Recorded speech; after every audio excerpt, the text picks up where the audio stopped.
আগামী কয়েকটা দিন বাংলাদেশের জন্য অত্যন্ত গুরুত্বপূর্ণ। বাংলাদেশের যে কোনো মূল্যে শান্তি শৃঙ্খলা আমাদেরকে বজায় রাখতেই হবে। আপনারা জানেন, একদিকে ডক্টর মোহাম্মদ ইউনূস সাহেব তিনি চায়না যাওয়ার প্রস্তুতি নিচ্ছেন। চায়নার পক্ষ থেকে তার জন্য স্পেশাল বিমান পাঠিয়ে তাকে সেখানে রিসিভ করার ব্যবস্থাপনা চলছে। তাতে শাহবাগীদের, আওয়ামী লীগের এবং পার্শ্ববর্তী দেশ ভারতের মাথা খারাপ হয়ে গিয়েছে। অন্যদিকে জাতিসংঘের মহাসচিব বাংলাদেশে এই মুহূর্তে অবস্থান করছেন এবং 4 দিন তিনি বাংলাদেশের জনগণের সাথে একত্রতা পোষণ করে মুসলমানদের ভাব গম্ভীর্যপূর্ণ পবিত্র রমাদানের সাথে ঐক্যবদ্ধ হয়ে তিনি এই কয়েকদিন না খেয়ে থাকছেন।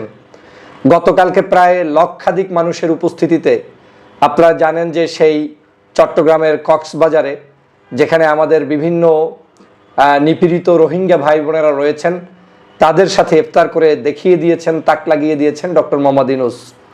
কিন্তু এই ডক্টর মোহাম্মদ ইউনূসের এই সফলতাকে একটি গোষ্ঠী যে কোনো মূল্যে ম্লান করে দিতে চায়, শেষ করে দিতে চায় এবং তার অংশবিশেষ হিসেবেই বিভিন্নভাবে বাংলাদেশে নৈরাজ্য সৃষ্টির পায়তারা চলছে।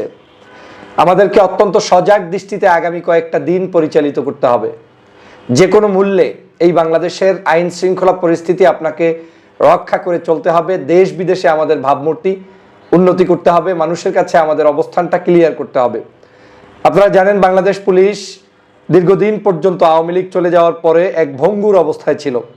সেখান থেকে পুলিশের আইজিপি এবং আপনার বিভিন্ন ডক্টর মোহাম্মদ ইউনূসের চীন সফর নিয়ে গুরুত্বপূর্ণ তথ্য দিল ডক্টর মোহাম্মদ ফয়জুল হক। সাজানোর জন্য আমার বিশ্বাস পুলিশ ডিপার্টমেন্ট ইতিমধ্যে আগের চেয়ে অনেক বেশি ইমপ্রুভ করেছে এবং তারা সঠিক পথে দেশকে পরিচালনার জন্য সরকারের হাতকে শক্তিশালী করতে ভূমিকা পালন করছে বলে আমি এখন পর্যন্ত আশাবাদী। যে কোনো কাজেই আমাদের এখন সরকারের সহযোগিতা করা উচিত, সরকারকে সহযোগিতা করা উচিত। যে কোনো মূল্যে দেশকে এগিয়ে নিয়ে যেতে হলে আইন শৃঙ্খলা সবকিছু সরকারের মাধ্যমে নিয়ন্ত্রণ করা উচিত। আমাদের ব্যক্তিগত উদ্যোগে, আমাদের মাধ্যমে কোনো কিছুতে, কোনো জায়গায় অ্যাকশনে, সেটা আপনার দৃষ্টিতে দেখতে ভালো হলেও যাওয়া উচিত নয় বলে আমি ব্যক্তিগতভাবে মনে করি। কারণ এই দেশটা এভাবে যদি আপনি একজন আরেকজন, অন্যজন আরেকজন এভাবে করে রাষ্ট্রের ইনভলভমেন্টে চলে যান, তাহলে রাষ্ট্র কাঠামো ধ্বংস হয়ে চলবে। আমি আপনাদের কাছে আজকের এই ভিডিওতে করজোর অনুরোধ করব যে কোনো মূল্যে কোনো উস্কানিতে আপনারা পাড়া দিবেন না। কোনো উস্কানিতে না। উস্কানিটা দেখতে মনে হবে ভালো, উস্কানিটা দেখতে মনে হবে আপনার কাছে অনেক দেশপ্রেমিক বক্তব্য, কিন্তু একটা দেশপ্রেমিক বক্তব্য সাজানো উস্কানিতেও যে রাষ্ট্রের কত বড় ধাক্কা লাগতে পারে, ক্ষতির কারণ হতে পারে, সেটা আপনাকে অনুধাবন করতে হবে। আমি আপনাদেরকে কিঞ্চিত স্মরণ করিয়ে দিতে চাই, চীন সফরকে কেন্দ্র করে কিন্তু পার্শ্ববর্তী দেশ বসে নেই। তারা কিন্তু যে কোনো মূল্যে বাংলাদেশে সংঘাত, নৈরাজ্য তৈরি করবে এবং সেটা তারা ইতিহাসগতভাবেই অভ্যাস। এবং এই চীন সফরের সময়টা কিন্তু বাংলাদেশের জন্য শাসকদের বিভিন্ন সময় বিভিন্নভাবে গিয়েছে, খুব একটা ভালোভাবে যায়নি কিন্তু অনেক সময়। যেমন দেশনেত্রী বেগম খালেদা জিয়া যখন চীন সফরের ছিলেন, সেই সময় কিন্তু 64 জেলায় বোমা হামলার কার্যক্রম করেছিল একটি ষড়যন্ত্রবাদীরা এবং তারা কিন্তু সেটাই সফলও হয়েছিল। তারা জঙ্গিবাদ প্রমাণ করার জন্য একযোগে সারা বাংলাদেশে এই অপকর্মটি করেছিল। তারপরে আপনি দেখেন, শেখ হাসিনা যখন এই কয়েকদিন আগে চীন সফরে গিয়েছেন, চীন সফর থেকে কিন্তু তিনি খালি হাতে ফেরত হওয়ার পরই তার কিন্তু বাংলাদেশ থেকে বিতাড়িত হয়েছে, বাংলাদেশ থেকে তাকে চলে যেতে হয়েছে। এখন কিন্তু এই মুহূর্তে ডক্টর মোহাম্মদ ইউনূস সাহেবের চীন সফর অত্যন্ত গুরুত্বপূর্ণ।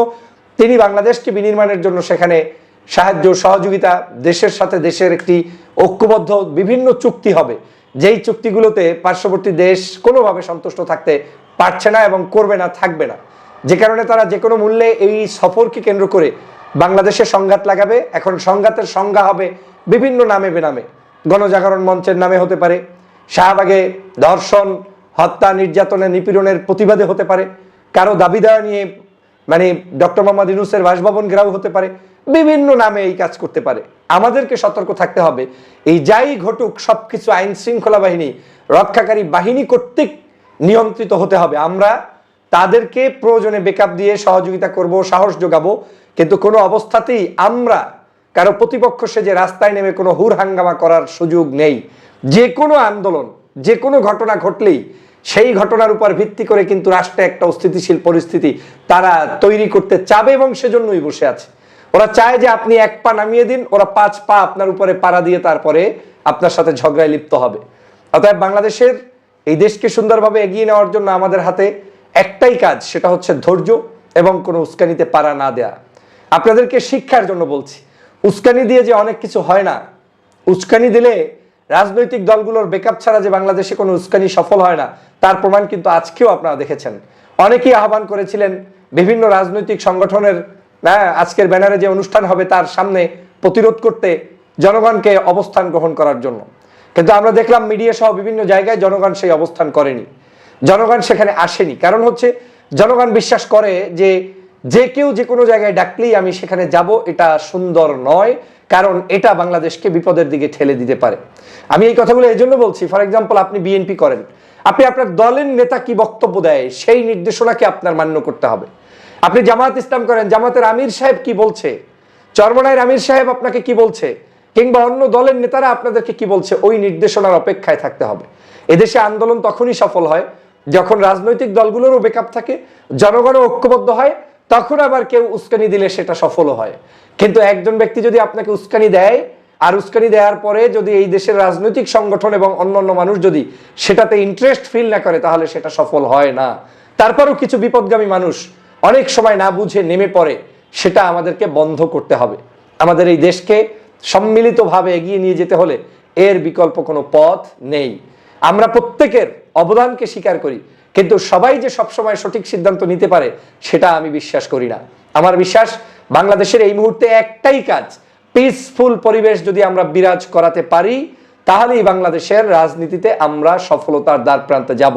ডক্টর মোহাম্মদ ইউনূস যে মাইল ফলক স্থাপন করেছেন, তিনি যেভাবে বিশ্ব দরবারে আজকে সম্মানিত হচ্ছেন, এখান থেকে স্পষ্ট হচ্ছে যে বাংলাদেশের রাজনীতিতে তিনি কতটা গুরুত্বপূর্ণ এবং তিনি আমাদের জন্য কতটা আশীর্বাদ স্বরূপ, আল্লাহর পক্ষ থেকে স্পেশাল নেয়ামত। ডক্টর মোহাম্মদ ইউনূসের এই সরকারকে যত ভুল ত্রুটি থাকুক না কেন, সবকিছুর ঊর্ধ্বে উঠে আমরা যেমন সহযোগিতা করব, আর সহযোগিতা করার প্রথম কারিগর হচ্ছে আমরা কোনো অন্যায় কোনো আচরণ করব না, অনাহুত কোনো ধরনের আন্দোলন সংগ্রামের নামে কোনো জায়গায় নৈরাজ্য সৃষ্টি করব না, আমরা শান্তপূর্ণ বাংলাদেশ রাখবো, সেটাই হবে সবচেয়ে বড় সহযোগিতা। আজকে ডক্টর মোহাম্মদ ইউনূসের সামনে আমাদের বিশ্ব দরবারের বিভিন্ন মানুষরা আসছেন, তাদেরকে দেখে একদল মাথা খারাপ হয়ে যাচ্ছে। তারা ভাবে না এই যে বাংলাদেশে এইরকম শান্তিতে বিরাজ করবে এবং বড় বড় বিশ্ববিখ্যাত ব্যক্তিরা এসে এই ডক্টর মোহাম্মদ ইউনূসকে মেনে নিবে, এটা তারা ভাবতে পারে নাই। তারা ভেবেছে যে কোনো মূল্যে এই ইউনূসকে পতন ঘটাতে হবে, সে কারণে ডোনাল্ড ট্রাম্পের নাম নিয়ে পতন করাতে চেয়েছে, ব্যর্থ হয়েছে। কোনো কিছু গরম পানি আর হয় না। এখন বিভিন্ন চোরাগুপ্তা হামলা এবং বিভিন্ন ধরনের অন্যায়ভাবে বিভিন্ন নামে বেনামে তারা এখন সংঘাত ছড়িয়ে দিতে চাইবে, সেখানেও আমাদেরকে সতর্ক দৃষ্টি রাখতে হবে। হ্যাঁ, তবে যদি এমন পরিস্থিতি হয় যে কোনো ধরনের বাংলাদেশের মানুষের বিরুদ্ধে, স্বাধীনতার বিরুদ্ধে নৈরাজ্য সৃষ্টি তারা চরম মাত্রায় করে এবং সেটা সরকার সেই নৈরাজ্য দমন করতে ব্যর্থ হয়, তখন জনগণও সরকারের সাথে নেমে পুলিশের পাশে দাঁড়িয়ে সার্বিক সহযোগিতা করে এই দেশের শান্তি শৃঙ্খলা ফিরিয়ে আনবে, সেটা আমাদের প্রত্যাশা। তবে আমরা আপাতত কোনো নৈরাজ্যের ভাগিদার হব না, আমরা কোনো জায়গায় অশান্তি সৃষ্টি করব না, সেটাই প্রত্যাশা ব্যক্ত করছি। কারণ আগামীর কয়েকটা দিন অত্যন্ত গুরুত্বপূর্ণ। যদি আপনি না বোঝেন তাহলে আপনি দেশকে ক্ষতিগ্রস্ত জায়গায় নিয়ে যাবেন। আশা করি সবাই বুঝতে সক্ষম হবেন। আল্লাহ হাফেজ।